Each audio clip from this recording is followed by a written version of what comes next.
I want to welcome you to the Pro Mindset Podcast. The Pro Mindset Podcast is all about diving into the headspace that results in championship performance. High-performing athletes, winners, have this mental flow and have a positive headspace for their performances and success. Join me, Craig Domann, sports attorney and NFL agent, on this podcast. I will interview pro athletes, college athletes, football coaches, and sports personalities. Together, we can discover how you can get in the flow and have your own pro mindset.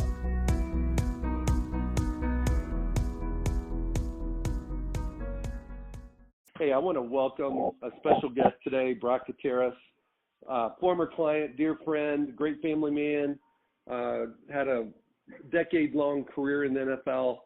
And Brock, I want to welcome you to the show today. Glad to be here, Craig. All right, Brock. That's a lot of nice things you had to say right there. I don't know if they're all true, but I'll take it. Some of them are true. Okay, we won't tell them which ones aren't. To kind of get us out of the starting blocks, why don't you give us an update of what you're doing right now? Give us an overview of your family. I know you have a beautiful daughter that's in college as a freshman, so run with it. Yeah, absolutely. Like you just said, my first child, 18, she's off to college. She goes to Miami University in Oxford, Ohio, in the business school there. I've got a 12-year-old son, and him and I enjoy doing a lot of hunting and hanging out together. And I currently do the color. I'm the color analyst for my alma mater, Central Michigan University. Fire up chips, and I currently work in sales as well. So stay pretty busy and keep my hands close to the sport that I love, which is football. Well, ironically, last night I was watching video football on YouTube, and it was going through the craziest plays in college football over the last couple of years, and it showed the Central Michigan last-second Hail Mary deflection or handoff pitch back to beat Oklahoma State. And a little hook and ladder. Yeah, so in your post-NFL career, you're probably most famous for your commentary in that game on that play. Did you get to hear that? That was pretty funny. That was awesome, man. You did the radio for that show, and I'm telling you, I've never heard a man more excited than you were on that play.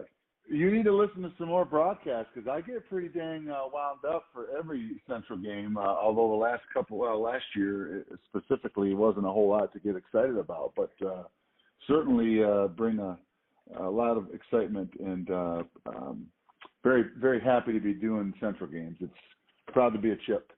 Well, you know what? It gives you an opportunity to express your love for football without getting hit, without messing up your knees, and without having to practice every day.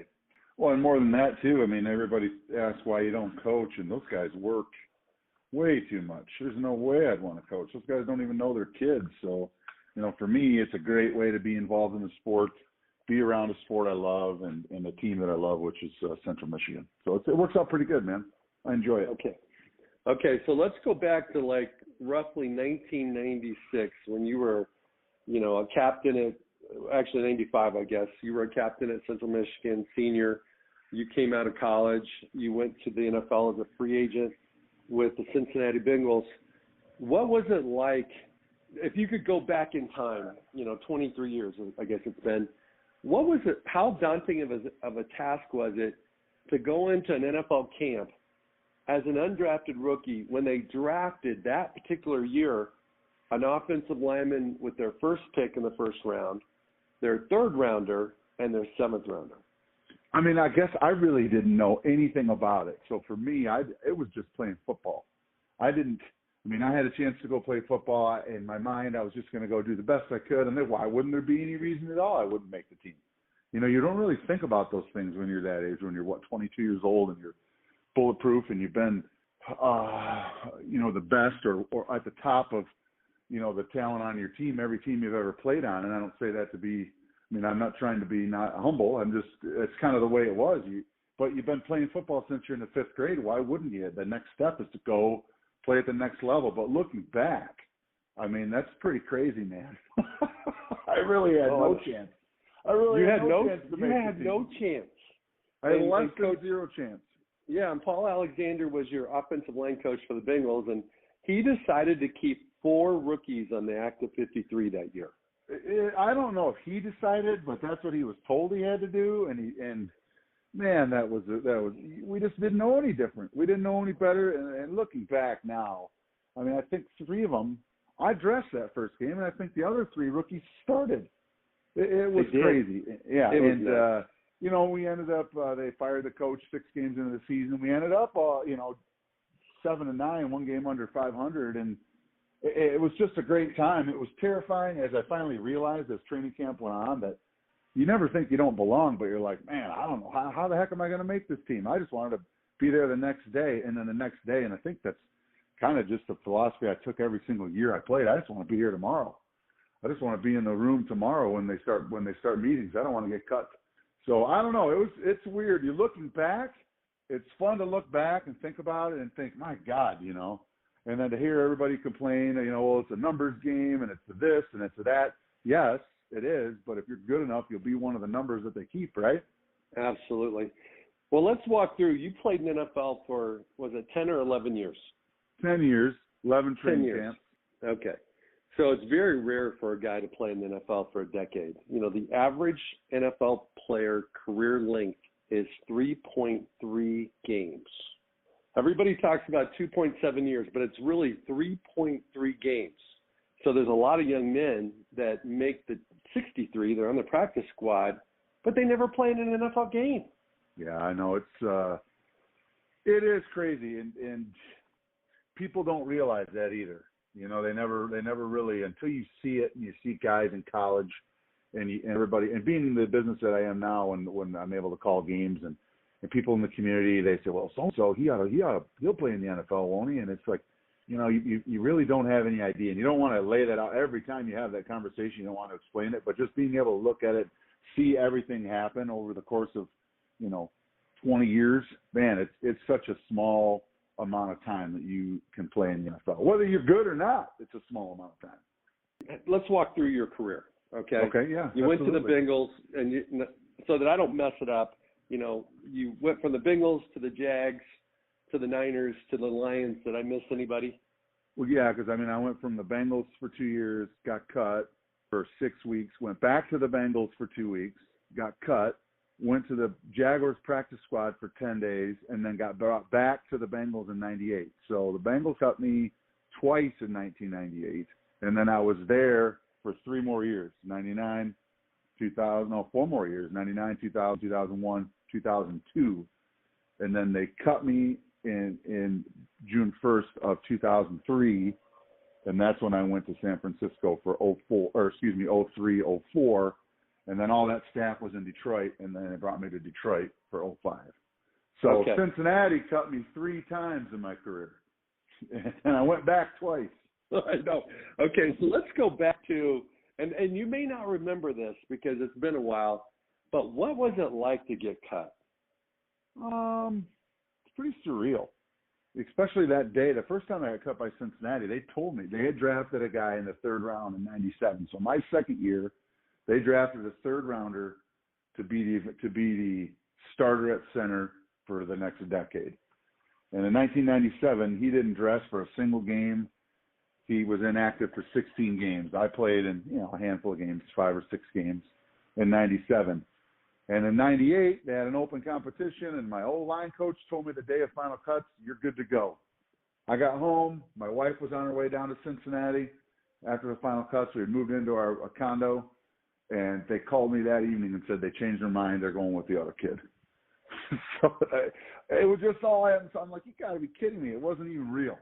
And you and I talked, and you told me to hang out in Cincinnati for a few days, which I did, and nothing happened. So I went home and had just gotten married, had just bought a house. So we went home, and I just kept working out, and I ended up going back to Cincinnati, and I stayed there for quite a while afterwards and played. And when I got back after that point, after 1998, I played in every game for the next 7 years. Never missed a game after that.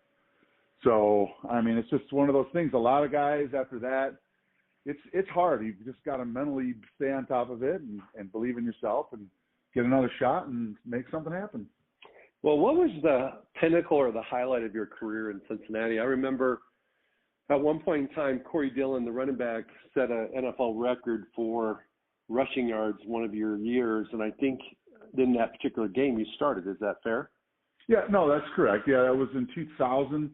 I backed up a great player, and if we wouldn't have been so bad all those years, boy, Richie Bram was one heck of a football player. He was a good friend of mine and a really a great center. Just happened to be on some bad teams, and otherwise, I think he would seriously be regarded as one of the better centers in the league. And he played a very long time, but he was out that year for injury, missed several games, I think 8, over half the season maybe. And so I started him those games. And yeah, Corey Dillon broke Walter Payton's single game rushing record, and he rushed for like 278 yards on 21 or 22 carries. It was against the number 2 rush defense in the league at the time, the Denver Broncos. And we rushed for over 400 yards, the most yards rushing in a game, in an NFL game, in over 50 years. We won the game, but I think we passed for less than 30 yards. Oh, really? Doesn't happen. Yeah, that's crazy. That's the fine print. I can't believe. I would venture to say that nobody's rushed for more yards in a game since then. I mean, I know that the single game individual record has been broken, but rushing for over 400 plus yards in an NFL game doesn't really happen these days anymore. No, the game's changed quite a bit. It's become a 7-on-7 league more than a 3 yards in a cloud of dust like it used to be. Okay, so Brock, primarily through your career, you were like the number 1 backup at center on most of the teams you were on, and you were, whether you realized it or not then, if you realized it then, I know you realize it now. You were like one transaction away from getting cut. Okay. Absolutely. No doubt about it. Right, because anytime you're not the starter, you're really on the chopping block, even though you don't feel like you're on the chopping block because you're getting a paycheck every couple of weeks and you're one of the guys. But it takes a special relationship and connection with you and your coach to maintain that position. What was it that you had that allowed you to play 10 years? And yes, you started a lot of games, and you had 1 year in San Francisco where you started 15 games, but you were able to stay in the NFL. That stands for not for long, for a decade without really having the insurance policy of a big contract. How did you do that? I think without a doubt it's trust.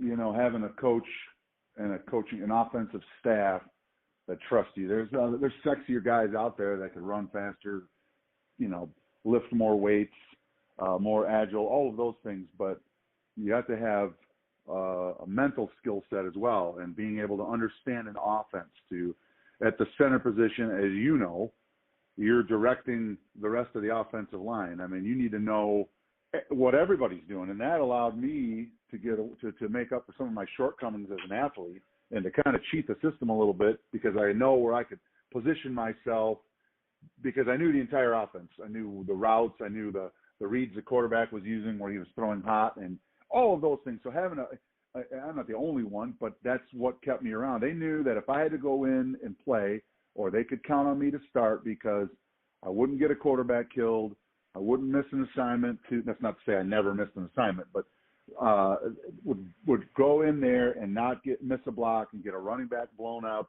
or get a quarterback injured. And it's just a level of trust. I mean, if they know that they could stick me in and I can get the job done, I may not knock somebody off the ball 15 yards on a running play, but I certainly would get the job done. I think that's what it was. I mean, you got to make yourself really hard to get rid of. And back then I also was pretty good at. That was back when you could do the wedge on kickoff return, man. So if I wasn't starting, I was locking elbows and running at a guy that weighed 285 pounds that was running, a 4.7 or a 4.8 down the field, trying to blow people up and make the team as a D lineman. So, or on a linebacker. So I was able to do that, and we had some pretty good return teams when I was playing as well. So just, man, the more you can do, and that's certainly applies in the NFL, but it applies in life too. So I don't know. I think that's the number one reason, is that I was smart, I knew the system, and coaches trusted me. That's more than one reason, really, but they all kind of boil down to the same thing. That's kind of the way I see it, Craig. Well, Brock, I had numerous conversations with Coach Alexander over the years, and I've asked him a couple times, what was it about you? And he said, this is what he said. He said, I knew he wasn't going to make a mental mistake, and I could live with his physical limitations. And that's a credit to your mental, because whether players realize it or not, you could take the most athletic, uber-linked, unbelievable player that's 22. By the time he's 27, 29, he's not going to be like he used to be. Correct. And so if that player's making mental mistakes, they trade him in for a newer model. Absolutely. Right? And so if a player is reliable, consistent, dependable, they know he knows what to do. Now, he may not be able to you may have to reach, you may have to do something where you got to be a little bit more athletic, and maybe sometimes you're not going to get there, but coaches would rather have physical limitations than mental limitations. Yeah, because you have to have a certain level of athletic ability to even be there. So, and like I said too, to be able to cheat a little bit in certain situations because you know what's coming down the line. And the other thing too that I didn't really touch on is I could probably count on one hand the number of practices I missed once when the regular season started, and that's playing through 3 broken vertebrae. That's playing through broken ankle. They put in a cast. That is playing through broken fingers and thumb and wrist. I mean, you name it. You got to have some durability as well, and it can hurt you the older you get, because when you limit yourself physically because you're not at 100%, they don't care. If you say you can play, you got to be able to play 100%.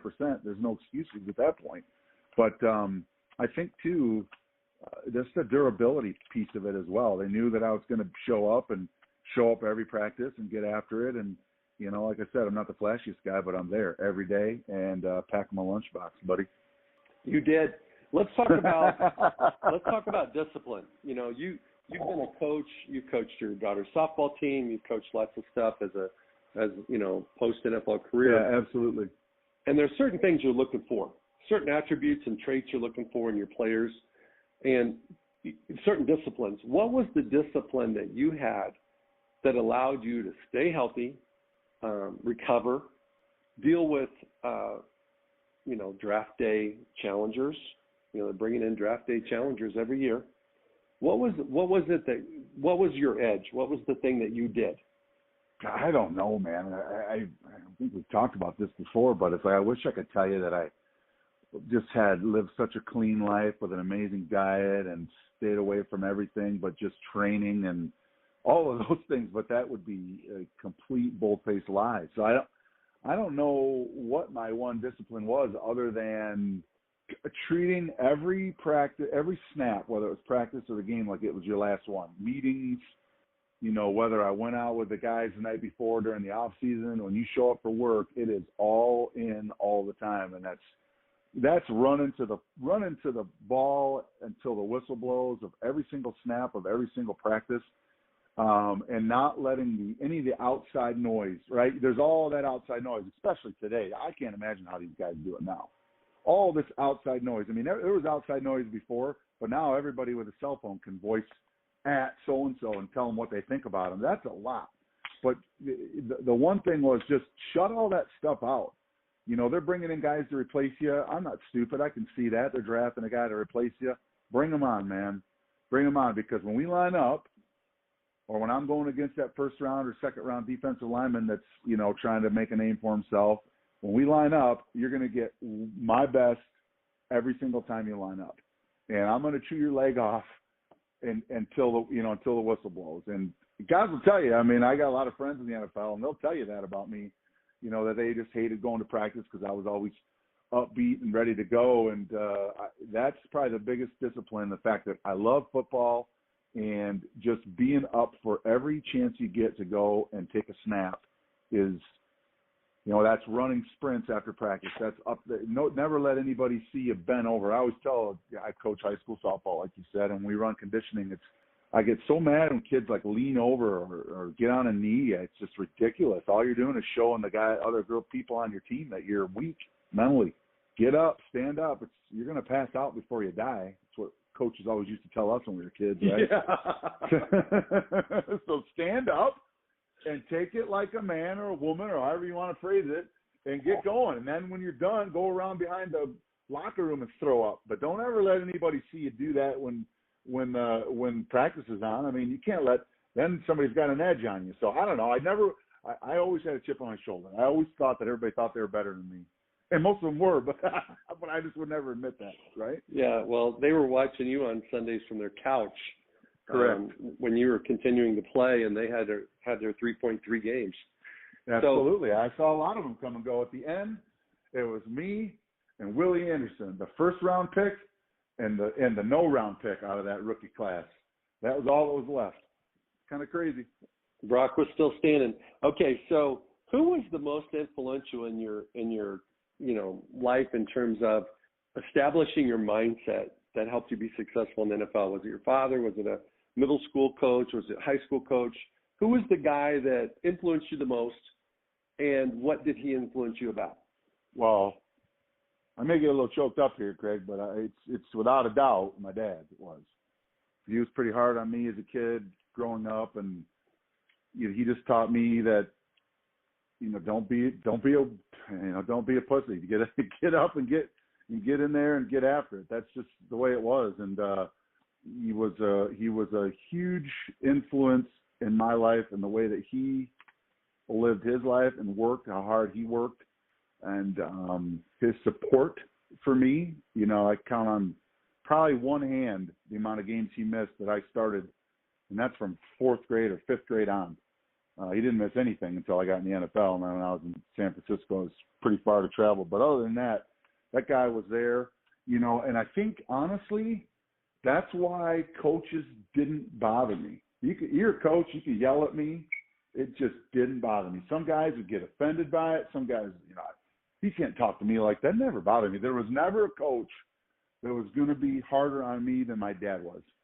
So, for me, I thank him for that, because I don't think I would have made it. There was times when I'd call him and just be like, man, I don't know, man. We talk about it, and he taught me, I tell this to my daughter, my son, and my players and stuff. I remember when I was wrestling in 6th, 7th grade, and I'd get so nervous, and he would just look at me and he'd say, hey, man, don't be nervous, which makes zero sense, but it makes all the sense in the world, because what do you got to be nervous about? He'd always tell me, they put their pants on one leg at a time, just like you do. He breathes air. He's a man. What's the difference? He's not a god. And then I would always play that over in my head. I mean, this guy across from me, he puts his helmet on the same way I do. He pulls his pads on the same way I do. He bleeds, so I would always think about that kind of thing, and nothing, when you think things are bad, they can always get worse, and you just got to keep going. And I thank him for that, because he literally was the biggest influence in my life. I mean, there's coaches and things like that who I had that were instrumental, but nothing like him. And he never even coached me. We just lived in the same house for 18 years. You know what I mean? Well, he coached you. He just didn't coach you in the sport. Right. Exactly. 100% true. So well, I would like to say rest in peace to your mom and dad. I know they were involved in an accident a handful of years ago, but had the privilege to meet your parents multiple times down in Cincinnati at games. And oh yeah, he's wearing jersey number 62, I think it was. Yeah, we buried him with all 3 of my jerseys, man. He wore those things everywhere, and I would always tell him, man, don't wear your jersey to Buffalo this weekend. And you know what he would tell me? Or Philly, Dad, maybe wear a sweatshirt over the jersey this week at Philly. He's like, there's not enough goddamn fans in the stands to make me not wear this jersey. I'll take them all on. That was his mentality, man. And he wasn't kidding when he said it. There wasn't enough people there. He got in a few fights. He got in a fight at Cleveland. He pretty funny. He was certainly proud, and he was a big influence in my life. So yes, rest in peace, Pops. Amen. Okay, so you're in your mid-40s now, and if you could go back and tell your 22-year-old self, 23-year-old self, before you ventured into the NFL, knowing what you know now, and obviously you're a much wiser young man than you were then, what would you tell yourself? And it also goes in line with, hey, there's a young man at Central Michigan or somewhere else that's, perhaps looking at the 2020 draft. What do you know now that you wish you would have known then that you can share with them? Oh man, I think what I would tell myself is take it a little more seriously. Not that I didn't take it seriously, but I mean, I never passed up on going out to a party and having beers with the guys. You know what I mean? Maybe if I would have done a little less of that and trained a little bit more, specific things, I would have been a little better. And I don't know if it would have helped me play longer. I mean, 10 years is a long time, but maybe I would have got paid a little bit more. I don't know, but I don't know if I want to trade those experiences either, if you know what I mean, Craig. Absolutely. Well, here's the deal. I don't think anybody. Go ahead. Well, here's the thing. I got to interrupt this. I got to tell the people out there listening that you did easy. No, I know. But you made the All-Pro first team almost every year for the party team. For sure, dude. And first team all best looking center every year too, baby. Although not a lot of competition there. Yes, I did. But great times, and I wouldn't trade any of that because those are memories that are, money comes and money goes. But I would probably tell myself to take it a little bit more seriously because at the time, you're just doing what you always did. You always played football. You always went to practice. You always hung out with the guys. All of those things you always did, but you don't realize it's a job until later in life. Or, maybe when you're like 28, 29, you're like, wait a minute, this is my job. Does that make any sense? I don't know if that could even make any sense. It makes sense, but here's one thing that I think that's happened. I think the business of football has changed. No doubt. It's changed in college too. And, no doubt. It used to be you get a scholarship to college. It's a free pass to have fun with the girls and parties and everything else. And it's not like that anymore. Coaches it should be, though, Craig. It should be because all those kids that go there and take it so seriously, a fraction of them are going to get a chance to play in the NFL. I see it all the time, these guys that get work out for my pro day, and I want to tell them, dude, just go have fun, man. You have no chance. Yeah. But I would have been pissed. I would have been pissed if somebody would have told me that. You know what I mean? So I hear what you're saying, and I agree with you 100%. That is the case. Sometimes I wish it was still these guys were still having as much fun as I had. Maybe they are. I don't know. But I'll tell you what, I had a hell of a lot of fun. I don't think they are. Having two boys playing college football, it's a business. And obviously, a lot of the players being a color commentator and, you talk to those guys and you see the coaches in college football making so much money these days that they have so much pressure on them to win that with the scholarship limitations, if a young man isn't ready, he's not developing like they were hoping, doesn't have a good football IQ like they were expecting him to have, they're just asking these guys to leave. And asking they are asking them to leave. They're running them off. Absolutely. They're pushing them into the portal. Basically, hey, bro, hey, we love you, but man, you got to go somewhere else because we need your spot. Yeah, you are not going to play if you stay here. You have zero chance to play. Yes, and as a consequence, it becomes a job. It's really a job for these guys. And so, as you mentioned, maybe it didn't become vividly clear to you until you were 28, 29. I think it's starting to become more clear now in college at 19. Yeah, I would agree with you. You can definitely see that. I think there's more pressure on the players. I think, there's pressure to go to the league. There's pressure to win. The coach is either wanting a new contract or wanting a new school that's going to pay him a bigger contract. So everybody's on the move. Yeah, that's for sure. I had the luxury of playing for a college head coach that's now in the College Football Hall of Fame and had coached here for 2 decades. And, and he's still around the area. I see him all the time, and he retired after my 3rd year. And, that Central had that. That Central Michigan had that. They had Herb Durame. He was in charge, and he won a bunch of championships. And you knew if you were coming here, you knew what kind of offense you were running, and it was blah, blah, blah. But that's extremely rare in today's football world. Yeah, coaches come to Central Michigan now to either climb to another position or die. You know, Yep. It's one or the other. You don't stay. I agree. And that's nothing against Central. It's the way the MAC is. It's all non-Power 5 schools in the D1. They're climbing schools, and if you can't be successful there, you're now no longer considered really a viable head coach. Correct. So I would okay. agree with you. It's too bad.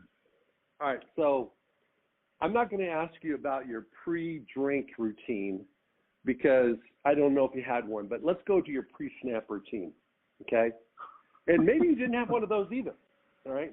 But to the best of your recollection, you know, how did you approach one-on-ones and one-on-one period? How did you approach, you know, when you were in the Corey Dillon game and, you know, everybody knew he had 250 yards trying to get to 290. What was walk us through, you get the play call and you're turning around to run to the line of scrimmage.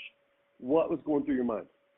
Nothing changed. I mean, you can't change it in that game or any other game. It's just, you know, under Coach Alexander, it was repetition. It was, you know, he taught a system where the backs and the line were on the same angle on the snap of the ball. So you would work on, you know, over and over again. And that is the only way you can, in times of fatigue and stress and everything else, muscle memory takes over.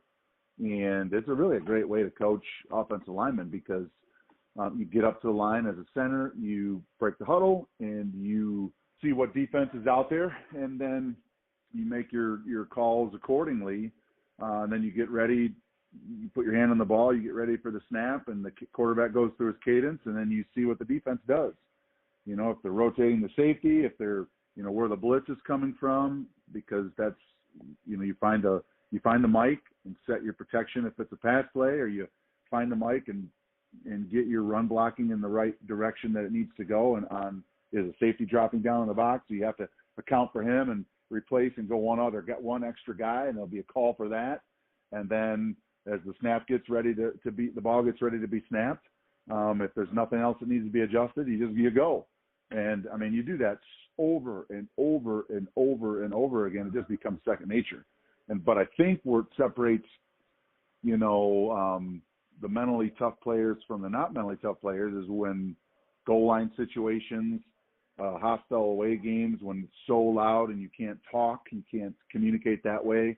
Being able to process all of that in a quick manner and not make a mistake, because you make a mistake, you can't go back and correct it. There's no time and it's too loud.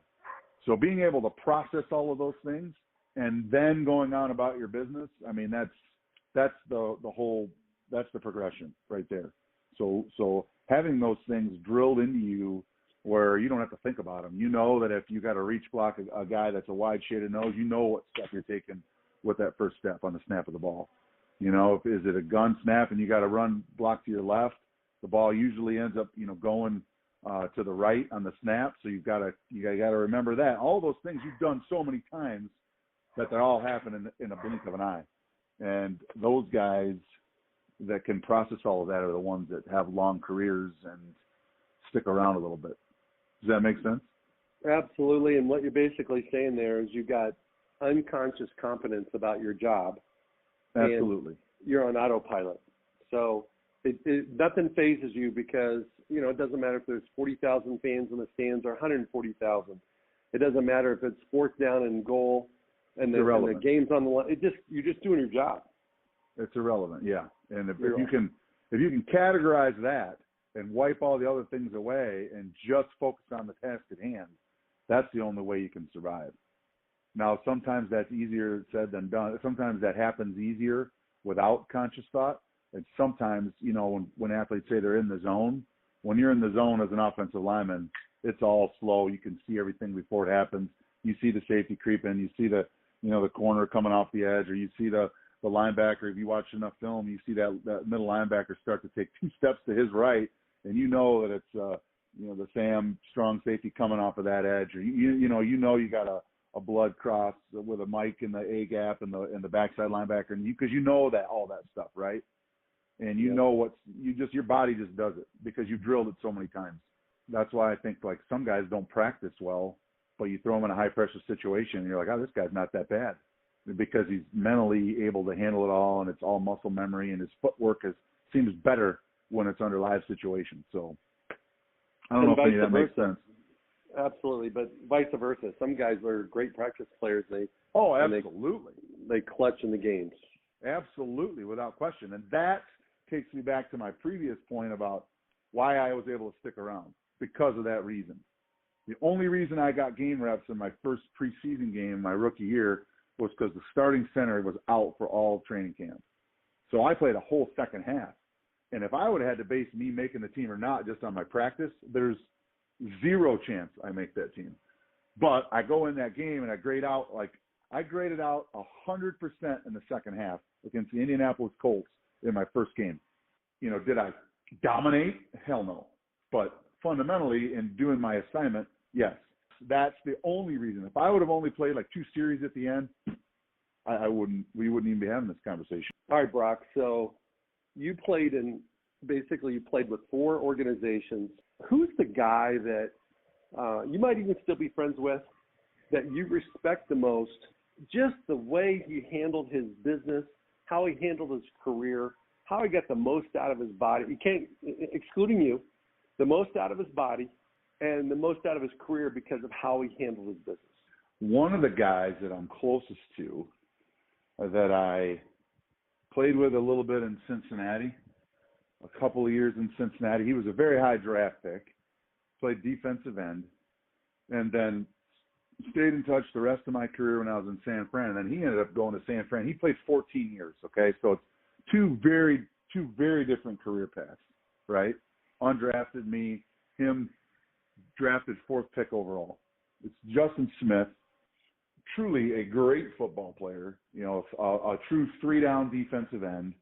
I mean, if you know football and you've watched it in the last 10 years, you know who the guy is. Played for 2 teams, but that guy played the way I played, except he was way better athletically, and all of those other attributes that I kind of lacked in, he had, but he also had the mental toughness. He also had a little bit of craziness to him, probably a lot of craziness to him, and he ended up playing 14 years, played in a Super Bowl, and really had a fantastic career. Basically, we're a lot alike, very similar in the aspect from the mental standpoint, but different than paths we took to get there and our physical ability throughout the course of our career. And I'm sure you know who he is, and I don't know if you agree with me, but I certainly respect everything he did while he was playing. No, he was a hell of a player, came out of Missouri, and was a culture changer in San Francisco. Yeah, and I'll tell you what else. I mean, I played against him when I was in San Francisco, when he was still with Cincinnati, and I played against him when I was in Detroit when he was still in Cincinnati. I think he got to San Fran like in 06. Yeah, maybe 07.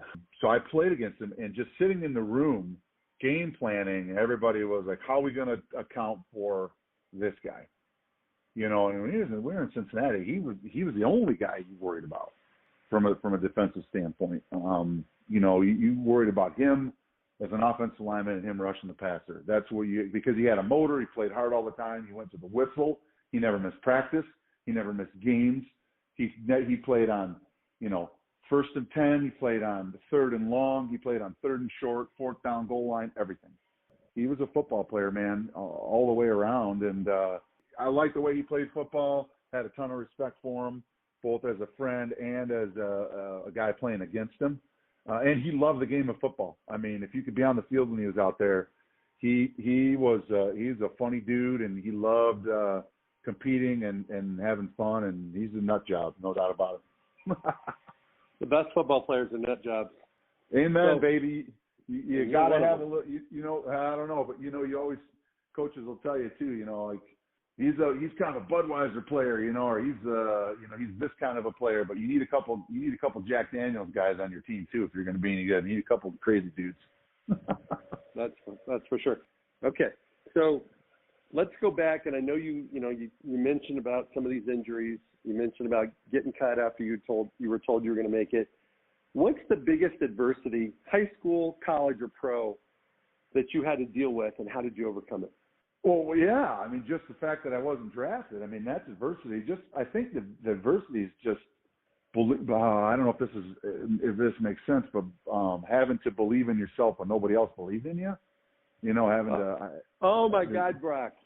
Okay, so let me take a detour here and just hit on that point. It's so easy to believe in yourself when everyone else does too. Absolutely. But when you got to cut against the grain and you believe in yourself, in spite of your circumstances, your draft status, your contract, your standing in the team, all those things, it is extremely difficult. I will tell you something. Go ahead, finish that. No, you go. I'm good. In 1999, I'd been cut in 98 and brought back twice in Cincinnati. In 1999, that training camp, Paul told the guy that was drafted to be the starter eventually, and me, pulled us in the room and said, we're keeping one of you, we're cutting the other one, you're going to get equal reps, so on and so forth. So as camp's going on, I start getting less and less reps. And then really I was just only getting 13 reps because, you know, they don't keep 3 centers. They keep 1.5 really. So I went up to Paul, and I remember it just like it was yesterday, and I said, what's going on? Why are my reps getting cut? And he said, well, if we had to cut today, we'd cut you. And I said, well, then let me play some guard. Give me some reps at guard. Let me win a job somewhere else as a swing guy or something. He's like, nope, we can't. He's like, you're only gonna play center, and if we had to cut tonight, you'd be cut. So then, I mean, how are you supposed to feel? Now, after did you punch him, or did you? No, I'm just like, well, that's bullshit. So you know what? I just every day, you know, I told my dad about the conversation. He just said, keep your head down and keep fighting. So I did. I kept my head down. I kept fighting. I didn't make waves. I didn't complain. I didn't transfer. I just kept fighting.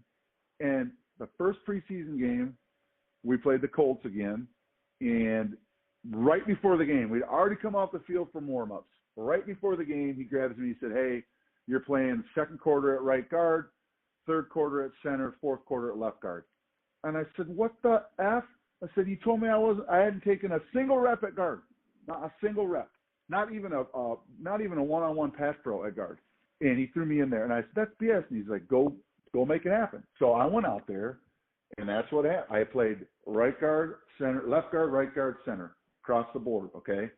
But when that happened, this guy that was there, he also replaced me on special teams. He was getting all the reps at kickoff return. And after the first rep at kickoff return, he came off the field and told Paul, my knees are killing me. I can't play the rest of today. He took himself out of the game. So if you keep fighting to keep your head down and overcome that type, when everybody, even your coach is telling you that you're not going to make the team, how do you go to practice the next day? How do you put that behind you and focus on going to practice and, oh, by the way, having a good practice, even though you know you're not going to be there? That was a huge bit of adversity. And the interesting thing is that guy that was the first preseason game, he never stepped on the field ever again in a Bengals uniform. He got cut, the final cuts, and never heard from him again. I never had anything to lose. Be very aware and cautious of the man that has nothing to lose, Craig. I was told that a long time ago. Well, I had nothing true. to lose. So, you know, it's, yes, he could have just said, hey, man, I don't really know what they're thinking. I don't have anything to tell you when I asked him. But he didn't. He told me, you're losing. In his own way, he said, you're losing. You better fix it. So, I thank him for that. That was not easy to do, man. That's not easy to do. Well, in this day and age, most coaches don't tell the truth. Agreed. They don't. They BS the players, and they tell the players what they want to hear. And if we recap that conversation you had with Coach in 2019, it would be something like, hey, man, you're good. Hey, we're just giving him more reps because he's a rookie. We know you know. We got you. Yeah. No, I know. I agree. That's a guy I wouldn't play for. You know, I don't know. It would be very difficult to play for a guy like that. They expect you to be honest, right? Oh, they want you to tell the truth. They want you to play when you're hurt, but, you know, it's not a two-way street, unfortunately. Yep, okay, Brock, that's real stuff right there, because with what I'm about and what I've learned and what I teach my new clients is, belief is one of the most important cornerstones of your career, because you got to believe when no one else does. There's no doubt about it. Like you said earlier, too, it's real easy to believe in yourself when you're going to Pro Bowls and winning Super Bowls and everything's going great, right? It's easy to believe when you're the biggest kid on the field, when you're the fastest.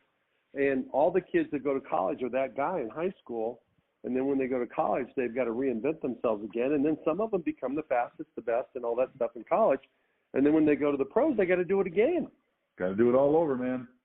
But I think one of the things that would be a great laboratory for psychologists is a 90-man roster that everybody knows is going to go to 53. And of course, there's the Tom Brady's and the Jared Goffs and the different guys. Everybody knows is going to be on that 53, but there's at least 60 guys that could go either way. Yeah. And how do they respond to their reps? How do they respond to their coaching? How do they respond to the negative media coverage or no media coverage? And when the media guys start talking about, hey, these are the guys that are going to make the 53, they're going to keep 7-0 linemen, this is who it's going to be, and you're not one of them. I've been there many times. Right? And so I really feel like the biggest challenge that NFL players have is their own mind. 100%, 100% agree with you. It's not their competition. It's themselves. Agreed. Okay. I see it every day. I see it right now. You see it too. I mean, it's I see it with high school kids. It's 100% what's in their mind. No doubt. Okay, last question. Yeah. Everything that you learned playing football for many, many years, everything you learned from your pops, you learned from your coaches, you learned at all different levels of playing football. And you were a wrestler, if I remember correctly, in high school. You were a pretty good wrestler. What have you been able to take from that into your post-NFL career in sales? I had this conversation with a guy today that played at Central Michigan and played in the NFL for a little bit, played in Canada for a long time, and he's interviewing for a job and whatnot. And I tell this to a lot of people when they call me for advice and those kind of things. What do I take away?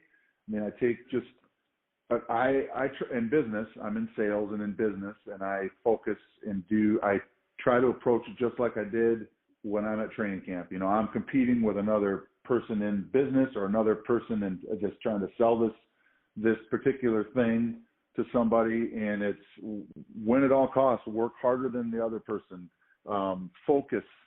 That's another thing that people don't do. They don't focus. When you're a football player, you got to focus on being a football player, not being on Dancing with the Stars or whatever else is out there. You're a football player. Focus on that and be the best you can be. And then the rest will happen after football when you decide to be done. But I think the one thing that I take away is just being focused and grinding every single day. I always equate everything to football, just trying to get a first down. Do we move the ball today? Do we move the ball? When I talk to my sales team, do we move the ball? Did we get a first down today? Did we score? Did we get the PO? Did we get the order? Those kind of things. And just, I don't know why it always goes back to that, but you revert to what you know, and that's what I know, and just trying to approach all of those things that I've done post-football to how I approach the football side of it, and that's just compete like it's the last thing you're ever going to do in your life. And if you continuously do that and focus on what you did to make you succeed when you were playing football, and that's just don't get outworked, don't get out-hustled by the guy next to you that you're competing against, if that makes sense. It makes lots of sense. And I'd be, Brock, I want to thank you very much for your time today, and I want to tell the audience that I have a son that plays college football that's named Brock, and I actually named him after you, not because of, anything other than the type of person you are and how you overcome the odds, you beat the odds, and I attached that success to the name Brock. And so when I had a son that was born in 1998, I talked my wife into naming him Brock. Well, that's pretty dang humbling, Craig. And I know that you named him after me, but I didn't know that it was for those reasons. So I got to be honest with you. That's pretty humbling. That makes me feel pretty good. I hope I can live up to that. Thank you for listening to this episode of Pro Mindset. If you enjoyed this podcast, please subscribe, rate, and review this podcast. 5 stars, of course. You can follow us on our website, promindsetpodcast.com, or on Instagram, Twitter, and Facebook at Pro Mindset Podcast. Thank you so much for listening. We'll see you the next time.